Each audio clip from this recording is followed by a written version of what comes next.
Well, I have always been interested in dead things since I was young. Like the idea of using something that has died and then making art has fascinated me since I was in a young age. Maybe it's because I work with a lot of dead things. People think I'm a demon worshiper. So I'm here to set the record straight that I do not worship the demon. I'm a very, very, very normal girl. I like animals, I like art, I love music, I love gardening, I love to cook. Maybe I can be a little bit weird, but I'm pretty much normal, really.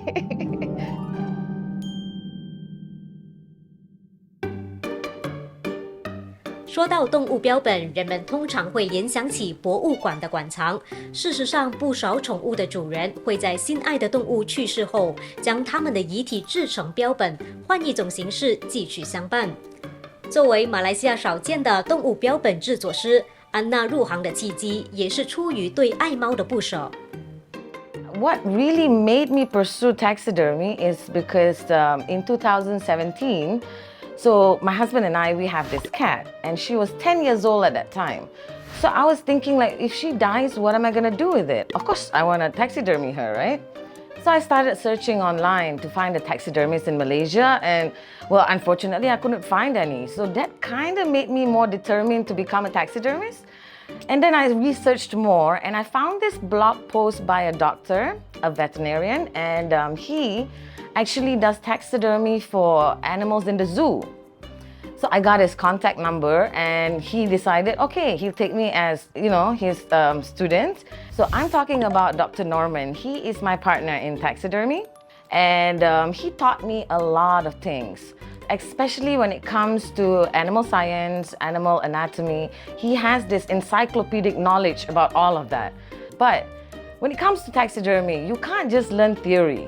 You see, you have to practice a lot, you have to do a lot.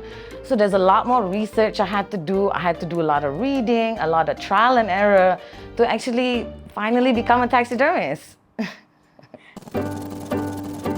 动物标本制作 taxidermy 源自希腊语 ，taxis 的意思是移动或排列，而 dermy 代表 derma， 指的是皮肤。安娜分享，通常标本制作不涉及内脏，因为只是把皮包下来，就像脱袜子那样。至于中空的内部，则需要用填充物来补上。This is what inside of a taxidermy looks like.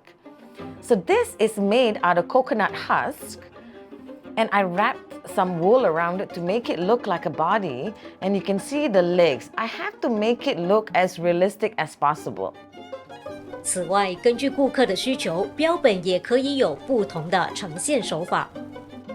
It's a bearded dragon, right? This is also a bearded dragon. See how the color changes? So this is another method of preservation as well. This is taxidermy. This is skin tanning and bone articulation. 而根据动物的体积大小以及物种的不同，所需的保存工序也都不一样。安娜坦言，在爬行动物中，乌龟标本制作的血腥程度让她印象深刻。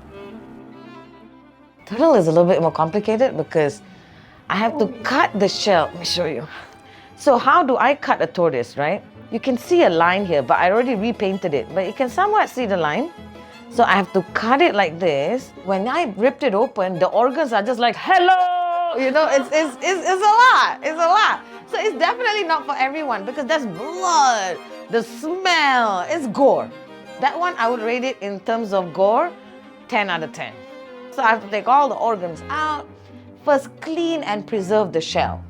So, and then after I preserve the shell, then I have to put the legs, the head, all of that together, and then only I will attach it. Then after I attach it, then I seal it up, and then I paint it to make it look like as natural as it could be. 原本在私立大学担任心理学讲师的安娜，如今已经是一名获得大马半岛野生动物保护及国家公园局认证的标本制作师，也曾协助官方机构和博物馆保存珍稀动物，为濒危物种延续生命的印记。透过这些经历，安娜也找到了这份职业的使命。There are so many animals in Malaysia that have already extincted and already going to extinct, are in the endangered list. We have a lot of that we're facing. Although our jungle is beautiful, our jungle is huge. Why? With unique creatures, beautiful, amazing creatures. So if we don't taxidermy them, I think the future generations cannot benefit from seeing these amazing creatures. I mean, we just lost our rhino, the Sumatran rhino. We lost them. So how are the future generations, the younger kids, gonna see? Maybe other species are gonna be extinct in the future. So taxidermy is wildly important to me. We have worked with Pilitan quite a bit, actually, with the tigers, with the panthers. Yeah, so that's a little bit wild for me because you don't normally, how normally do you see like even orangutan or a panther, a tiger, so to actually work with them, huge honor, very rewarding. 不仅如此，成为动物标本制作师后，安娜对死亡有了更多元的理解，也对生命有了更多尊重与同理心。她认为，当所爱的人或宠物往生后，要以何种方式纪念，绝对是个人选择，他人无需认同，也无权否定，只要给予尊重即可。For example, okay, we know the Egyptians, right? The Egyptians, they mummify humans, they mummify their pets, and they've done this for a really long time. Okay, but let's not look far. We look at our neighbors. We have the Toranjan people in Sulawesi. They have this really interesting festival. Okay, they call it Mat Nenek. Mat Nenek is a celebration where they gather the corpse of their loved ones, clean them up nicely, and then put like beautiful, fanciest clothes on them with accessories and jewelries and everything, and they parade the corpse of their loved ones around the village. So these people, they do not fear death. They actually embrace them. So this is their way to actually care for their ancestors. Anyways, he asked me, how is it, it's not okay for human, but it's okay for animals? For me, this is very debatable because I'm an organ donor.